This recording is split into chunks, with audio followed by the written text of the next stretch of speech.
Footy. Listen to the fans.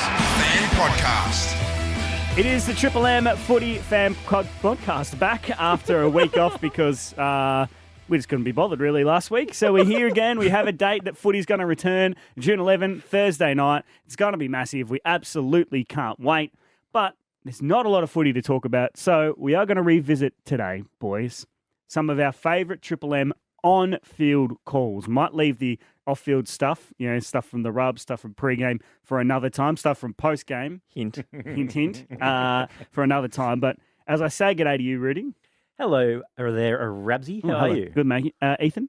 How you going, Rabs? Looking very fresh. Oh, thank you very much. And Thomas Beers, welcome back. Good to be back, boys. I'm excited for this one. Yeah, You've gone the opposite way to me, Rabsy, where you've got a really fresh haircut, and I have not seen anywhere near a barber.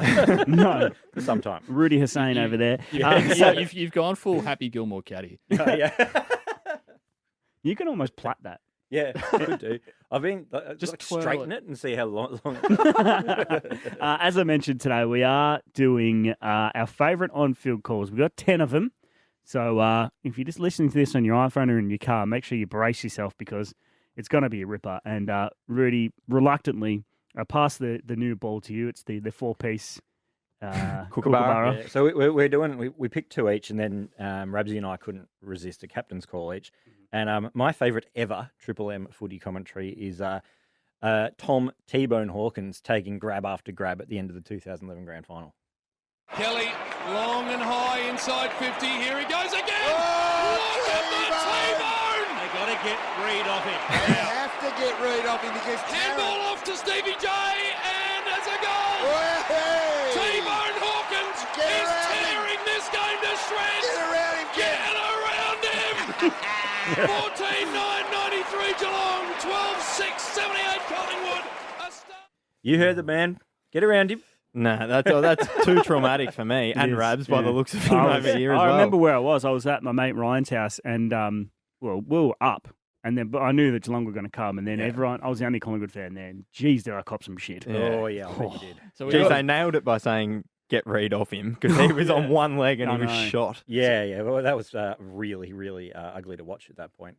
So we got, for context, we've got two Collingwood fans in this studio who are both miserable after bringing up 9 years of suppressed memories, and we've got one Geelong fan who just won't stop smiling his bloody head off.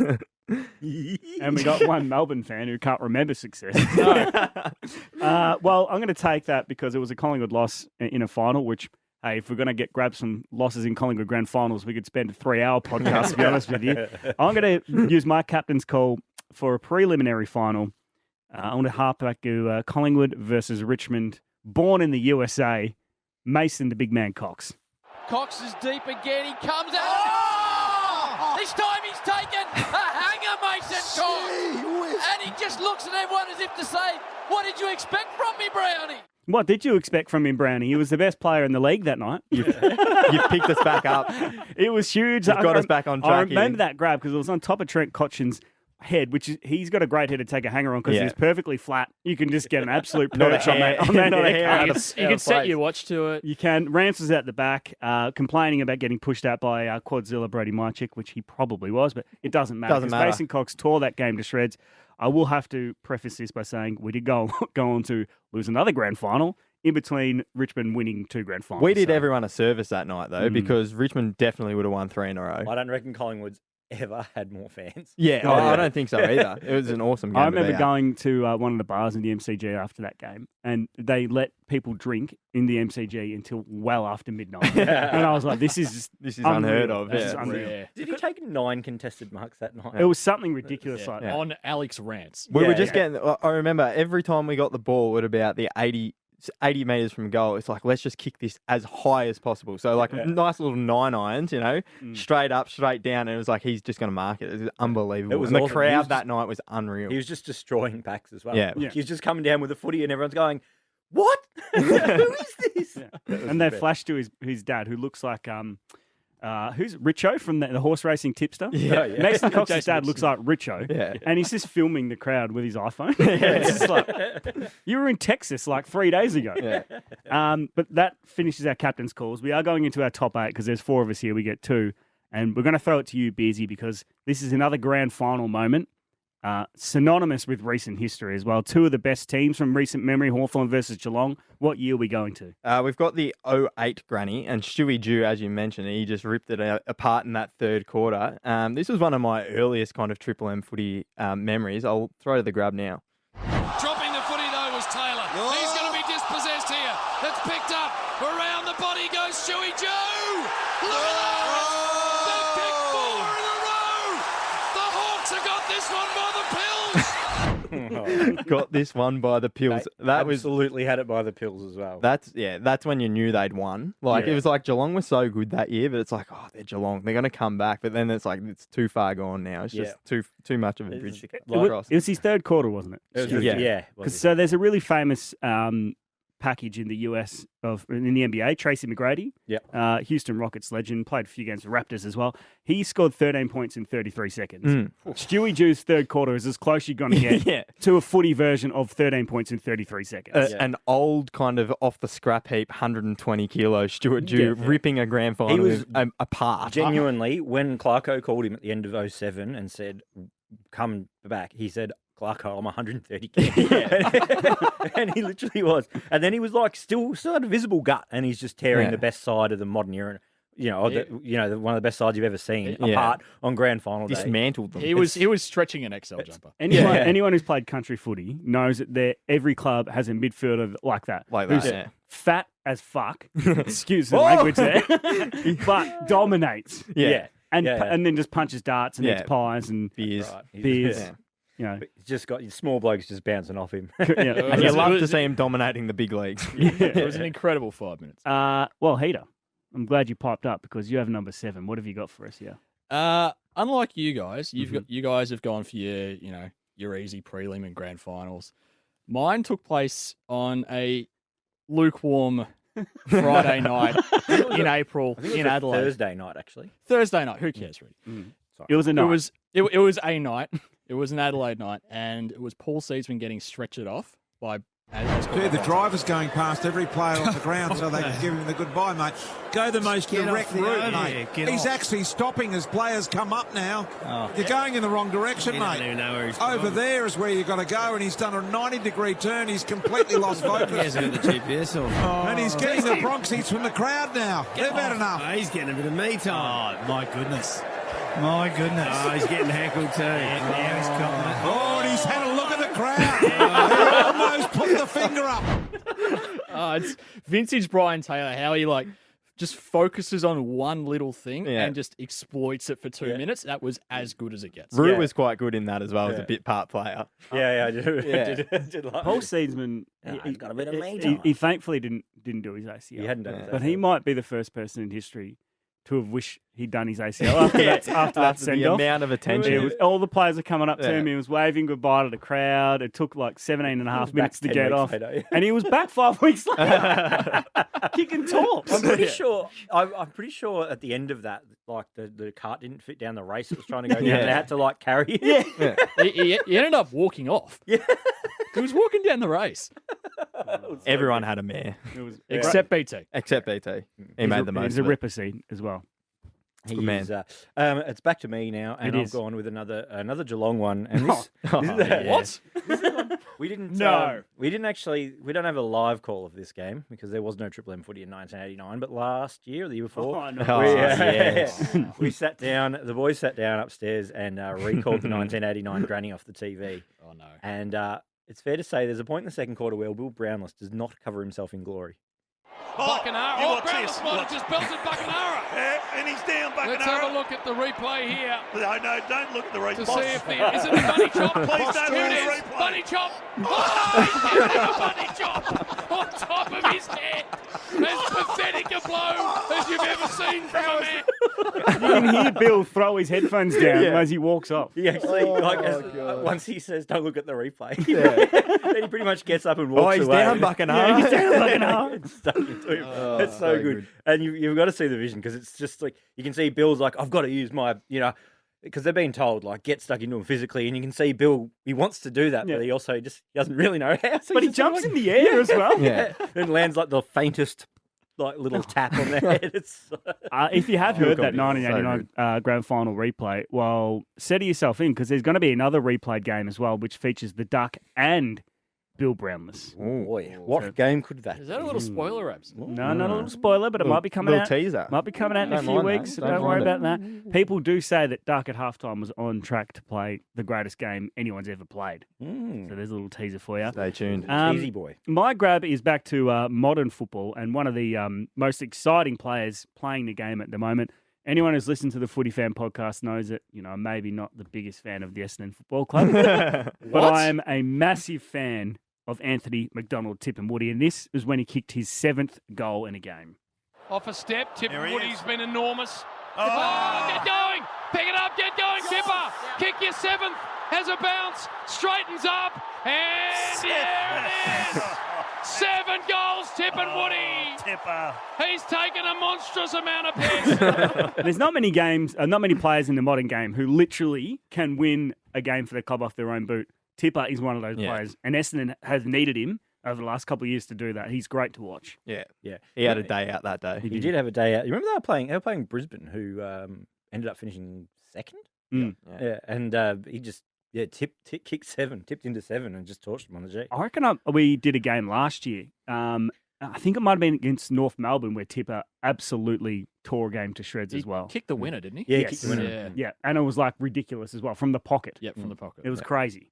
Love watching Tipper. Over to me. Now we're getting serious. Top 4 time. I'm going to put my Collingwood Nuff hat back on here for a second. Do it, Rudy. Well, yeah, I'll just borrow that one off Rude's. Takes me back to simpler times. Was it round 2? It was round 2. It was this game was actually replayed on Channel 7 a couple of weeks ago, and I remembered I'm just going to kick the heels up here and watch this one because it was the night that Brodie Grundy stole the win off Richmond in the dying seconds. He's just set it up top of the square. Pendlebury can't hang on. Grundy! He's kicked a sausage! What the bloody hell's going on? Brodie Grundy has kicked a goal with 4 seconds left. The Maggies have hit the front. That's as good as it gets from JB. He really. I just remember that night as well. It was just the build up to that game. The two big clubs. That was before both clubs. Well, they were both kind of mid-table. It was real even. Pox. And then Richmond had us dead and buried. Like we were cooked. And then Grundy, the ruckman roving a ball at the top of the square. I was at Bulldog Bar with my brother in Hong Kong in Wan Chai watching that, and we're the only people watching the screen, and we kicked the goal, and we're like, hugging each other, and everyone's like, who are these blokes? Like, what are they doing? What game is this? I was at the Peacock Inn in Northcote, and Warwick Kappa was there for some reason. Of course he was. JB absolutely nailed that. By the way. He did. That's where he just when he climbs the levels and gets right to the top there, he really makes. There is no one better at getting around someone than Jim. Yeah. Well, speaking of Jim getting around someone, the Sydney Hawthorn Grand Final, one we have recently replayed as well, when Nick Malcheski kicked the sealer, unbelievable snap goal over his shoulder. Buddy's last game for Hawthorn. It was just an absolute masterpiece. And I really feel that you should be introing this one with that beard on your face. But this is the bearded Melcho kicking the sealer for Sydney. 4-point lead to the Swans. Deep in their forward area. Here's Kennedy. Coughed it up. Picked up by Hanbury. Malcheski. Snap. And there's your grand final. There's your grand final. The Sydney Swans have won the off the boot of bearded Melcho. Unreal. Spud screaming in the background, the bearded Melcho. JB had lost his voice, I reckon, almost by then. The whole box went up for that one. They did. Yeah, that's one of the best games of footy I've ever watched. Were they more celebrating Sydney's win or Hawthorn's non-win? Serious question. I think they were just celebrating a wonderful game of football. Celebrating a bearded Melcho. I'm celebrating that being number 3. Yeah, I think in our I think countdown. it wasn't Buddy's last game for him though. I reckon he played the granny against Freo. I reckon that was his last game for Hawthorn. There you go. I love how in these though, like, there's always a nickname that no one else has thought of before. No one's ever called Nick Malcheski Malcho before. Yeah. No one's ever called Tom Hawkins T-Bone before. Since. Or since. But they do it in such a way that it's just great. They own it. It's just so good. Bearded Malcho to bearded Rudo. Bearded Rudo? Yes, Number I've given myself not a Geelong one, but it is one where Collingwood lost. So the other boys didn't want it, which is fair enough. Sucked in. But it's an absolute Make a grand final. This one Make isn't a final. This Oh, one cheese isn't a boards grand over here. final. This one isn't a grand final. Leave me alone. But it is one of the most iconic Triple M footy calls ever. You'll remember a 2009 pissing down MCG. And Collingwood were up by plenty with not much time left. And then all of a sudden, David Zaharakis. Well, hang on. Before you play this is a final. It's a final for Essendon fans. Anzac Day is. It's the only ones they get to. Here comes Levitt. He's found the target. Zaharakis. An opportunity for Zaharakis. Zaharakis has kicked it. Zaharakis has kicked the goal. Essendon hit the front. Jesus! Essendon in front. Can you believe it? I can't believe it, bro. Now, Ethan, do you think they were celebrating Essendon winning or Collingwood losing? We'll let them have an Anzac Day, to be honest. I call it a perfect storm. Rabs has thrown the headphones off because he didn't want to hear it again. Nah, well, do we ever play any grabs from 2014 when they blew a 38-point lead in one quarter? And Jared Blair toe poked the winner. Exactly. No, we don't. Oh, we missed our chance no to one- get that in there. What about when Courtney Johns had 3 touches, 2 of them out in the full? No, 3 above average for Courtney. We could piss number 2 off. So let's move to number 1 and wrap up this podcast. Bring us What have we home, got? bring us What home. have we got, Ethan? All right, I got number 1. It's not quite the previous 2 of everyone screaming over the top of each other. As good as they are, it's back to a grand final. 2016, Tom Boyd has kicked the goal. Buddy tackle by Morris, dropping the ball. Boyd took the advantage and played on from inside the centre square. Boyd's kicked the goal. Boyd's kicked the goal from inside the centre. Boyd's kicked the goal from inside the centre square. He's dropped the magic. It's almost funnier with the census people. That'll never get old. Because the F-bomb's actually, it's a little bit subtle. Yeah. But it's so good. It's as good as BT's ever called. Yeah, Yeah. it's perfect. It's like the moment of it's the iconic Triple M footy moment.